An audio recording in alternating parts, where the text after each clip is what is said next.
In January 1808, the past of the United States and the Caribbean changed in a big way. The flow of new African slaves into these areas stopped all of a sudden, ending a horrible time. The end of the transatlantic slave trade happened at the same time that cotton, sugarcane, and rice output grew quickly. The cotton gin was a big reason for this. Cotton with short fibers became a very valuable cash crop that dominated the economy of the Deep South. Slaves were, sadly, treated like simple goods. In this video, we are going to talk about untold story of Pata Seca, forced to breed over 200 black slave children. The end of the slave trade and high slave death rates led slaveholders to use slave women as breeding stock to increase their numbers. This gave rise to terms like breeders, breeding slaves, childbearing women, and too old to breed. Despite the myths surrounding him and the lack of factual information, his story highlights the difficulties in breeding slaves, choosing slaves to have babies.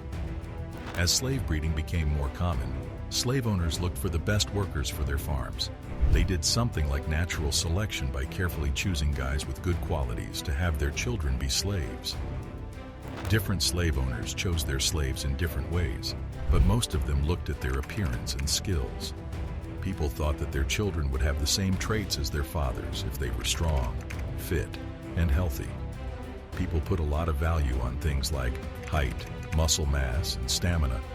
Some slave owners even gave more importance to certain traits, like fair skin or certain facial features, which shows how deeply racist people were at the time. The strange life of Pata Seca. Pata Seca, whose real name was Roque José Florencio, was a slave from Africa who lived in Brazil in a way that made him feel like he was not a person. His whole life focused around his job as a breeder. He was bought by his owner so that he could have more animals. His nickname, Pata Seca, which means dry paw in English, came from a custom that slaves on the farm where he lived had. Slaves often had animal names, and Pata Seca's name came from the fact that he was tall, had skinny legs, and had big hands and feet. Pata Seca was born in Sorocaba, São Paulo.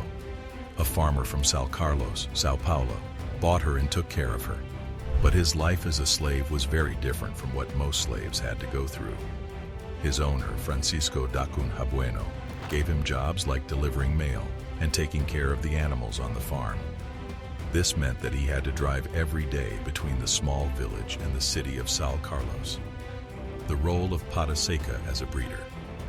Pata Seca's owner made him a slave breeder, which meant he was in charge of getting female slaves on the farm pregnant.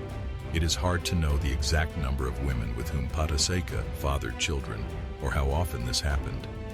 Still, it is thought that he had more than 200 kids during his life. The fact that their father was a slave passed down to them, making them slaves for life. Some were sold to make money, and others were made to work on the plantations of their new owners. The kids of Pata Seca did not get to have a normal childhood, had to live in difficult conditions, and had their innocence taken away. They were treated like things that could be bought, sold, or traded, and were often separated from their families. The hard life of children who are slaves. Like many other slave children, the children of Pata Seca went through terrible things. They had to work hard from a very young age on farms or in the homes of people who owned them. These kids did not get to have a normal childhood. They lost their joy and had to work hard and go through a lot of pain. Like their parents, enslaved children were seen as property, not as people. They were things that could be bought and sold, and their families were torn apart without caring about how they felt. These children were kept from going to school on purpose, so they would not get smarter. They also got harsh physical punishments for even small mistakes, which made them afraid, controlled, and feel like they were less than others. Do tell us your thoughts in the comments below regarding this power exploitation. Make sure to subscribe to the channel and press the bell icon so you don't miss any updates. Thanks for watching.